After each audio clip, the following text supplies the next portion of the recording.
They ripped apart the threads of society. They shattered families. They shamed us with lurid images of patients on ventilators. They called us granny killers. They called us COVID-idiots. Well, who are the idiots now? CNN medical analyst Dr. Leanna Wen, one of the most vocal, vulgarian proponents of brutalist authoritarianism throughout the entire pandemic. The woman who relentlessly dehumanized and called for discrimination against the unvaccinated. It needs to be hard for people to remain unvaccinated. The woman who insisted the unvaccinated shouldn't even be allowed to go outside. You have the option to not get vaccinated if you want, but then you can't go out in public. The woman who said people who don't wear masks should be ostracized from society because they can't be trusted. Because frankly, we know that we can't trust the unvaccinated, that they have been walking around without masks. The woman who said children returning to school should be forced to wear industrial-grade face masks. We have so many adults letting down their guard,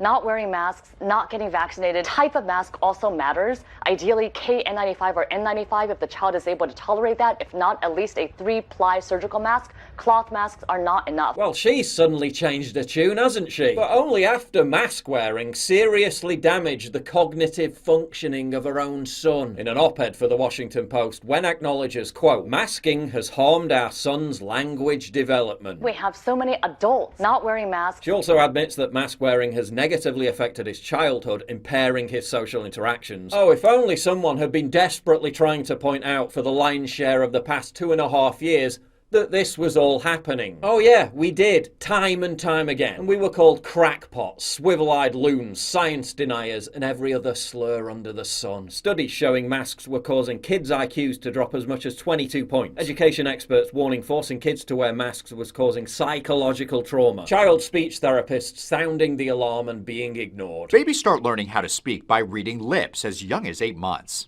So what happens when lips and faces are covered up by masks? We're seeing a lot of things that look just like autism. They're not making any word attempts and not communicating at all with their family. Ofsted reports detailing serious and long-lasting delays in learning caused by lockdown restrictions. Lockdown restrictions causing soaring child depression, self-harm and eating disorders. And aside from the health impacts, both mental and physical, the mask was deified as a holy sacrament and adopted as an ideological uniform. Those who refused to join the cult were vilified and monstered.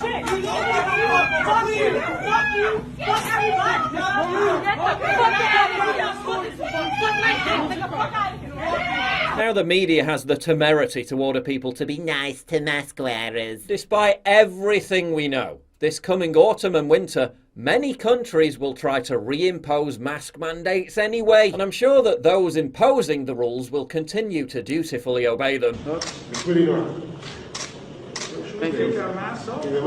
Thank you.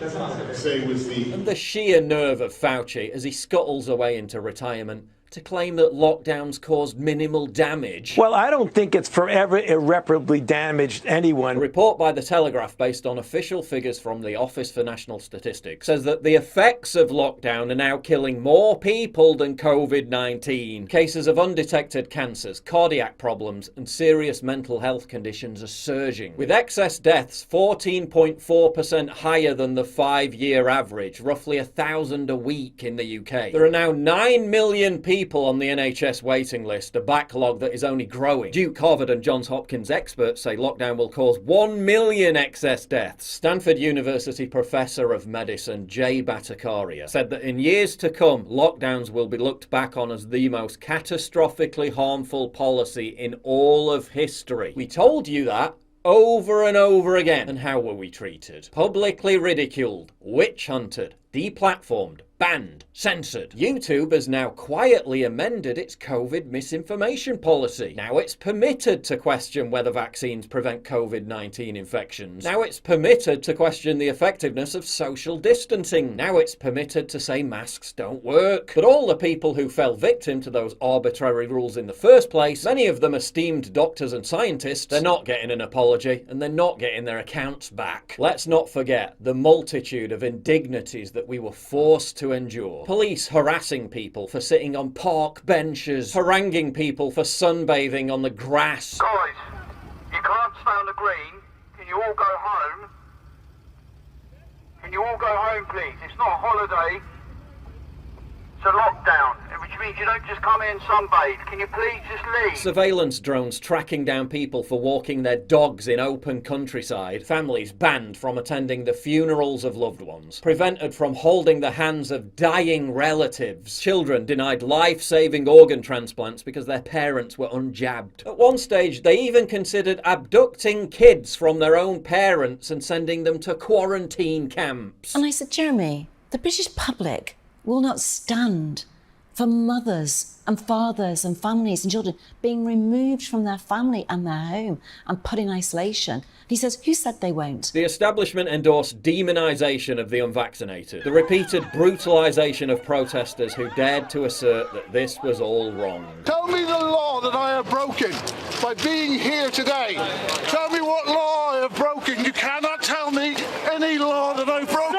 We were terrified, intimidated by sinister, weaponised propaganda, cruelly designed to elicit unquestioning obedience based on fear, bullied, browbeaten by ominous daily death tolls. Where's the interest in publishing the daily totals of non-COVID excess deaths that are now ravaging the UK? There's a deafening silence. Perhaps a hope that it will all just go away. But it's not going away, is it? Rishi Sunak, then Chancellor and current candidate for Prime Minister, has gone public with what was happening inside 10 Downing Street at the time. They didn't even carry out a basic cost-benefit analysis of lockdown. You carry out a cost-benefit analysis when planning a summer holiday. But the government doing a cost-benefit analysis for locking down the entire country, closing schools and shutting off the economy, the social harms, the serious untreated illnesses, depression, loneliness, suicide, poverty, the cognitive impairment of children. Nothing, literally none of that was ever even considered. Top cabinet members weren't even told what was happening. He said his heroic efforts to avert disaster were deleted from the official records of meetings he attended. If that's true, if minutes of meetings affecting government policy were doctored, then Sunak's claims demand criminal investigation and jail time for those responsible, including bigwigs with letters after their names, who presumably knew the truth of it as well and kept their mouths shut, while people needlessly died miserable deaths, endured miserable lives, and the country was driven off a cliff. As Fraser Nelson in The Telegraph reveals, lockdown was never backed by science. It was about models and suppositions, educated guesswork. It was driven by moods, emotion, fear, and worst of all, politics masquerading as science. A scientific establishment shadow government was empowered to seize control with virtually no democratic oversight whatsoever. As Nelson asserts, such revelations, quote, should start a great unravelling of the lockdown myth. Now they're going to have some big whitewash inquiry so they can brush it all under the carpet. What are they going to say? Whoops, sorry, we got it wrong, my bad. Where's the accountability? Where's the justice for the devastation that they caused? We were right. We were right about masks. We were right about lockdowns.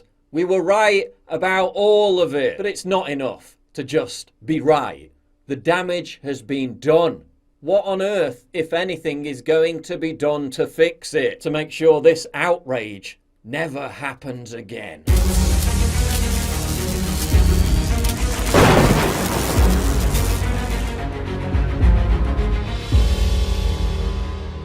Get early access to videos, exclusive live streams, and personally DM me. You've seen how much I get demonetized all the time. Well, this is how you support me. By subscribing at pauljosephwatson.locals.com. Please click the link in the description.